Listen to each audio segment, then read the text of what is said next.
If a tree falls in the forest and nobody hears, did it make a sound? This is the question I've been asking myself. I've been an independent artist for the last 15 years.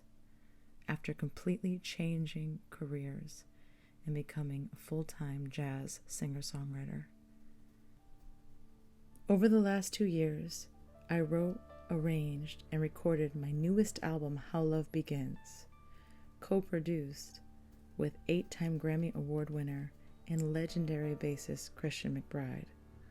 Now, it was quite the journey to go from singing in the background at weddings and being a recovered opera singer to working with jazz legends, and I was not always comfortable in front of the camera. In fact, I always loved to sing, but I was big-boned with a big voice that nobody knew what to do with. I took every opportunity I could get, teaching, traveling to India to teach, joining a folk band, singing backgrounds for folk legends, joining a blues band, anything I could do just to make music. And to top it all off, I taught myself the piano and started to accompany myself on gigs in New York City. My first big break in New York was getting a residency once a month at the legendary 55 Bar in Greenwich Village. But the blues, baby, baby, baby, baby, baby, baby.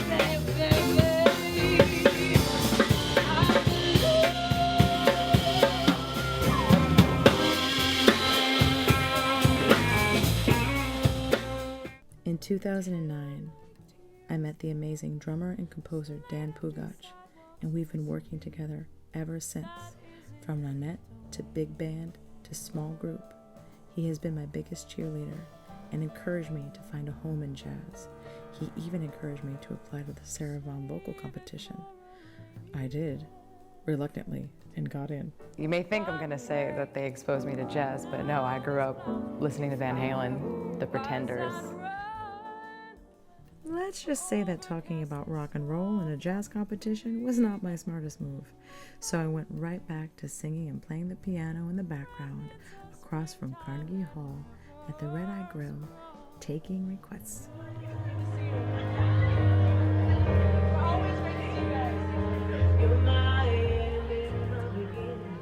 As luck would have it, though, one of the judges from the Sarah Vaughan competition stumbled into Red Eye Grill. Mr. Christian McBride gave me his card, recognized me, and said one day we should make music.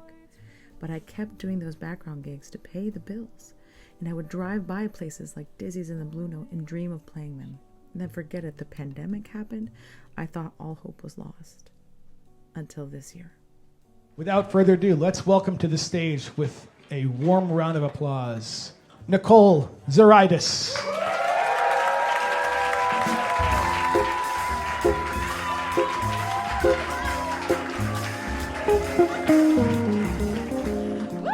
After working tirelessly for years in the New York City jazz scene, it was so gratifying to play at Lincoln Center. But it reminded me that music is not only about what you can achieve, but how you can give back.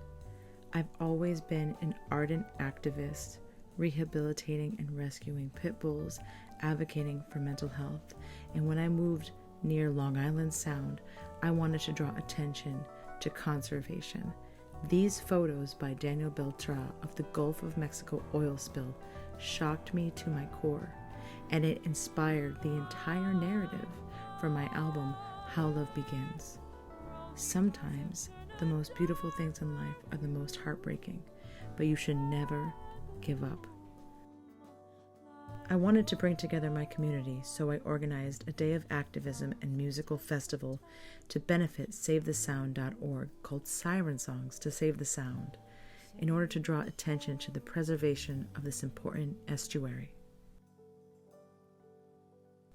The musicians on How Love Begins are top-notch.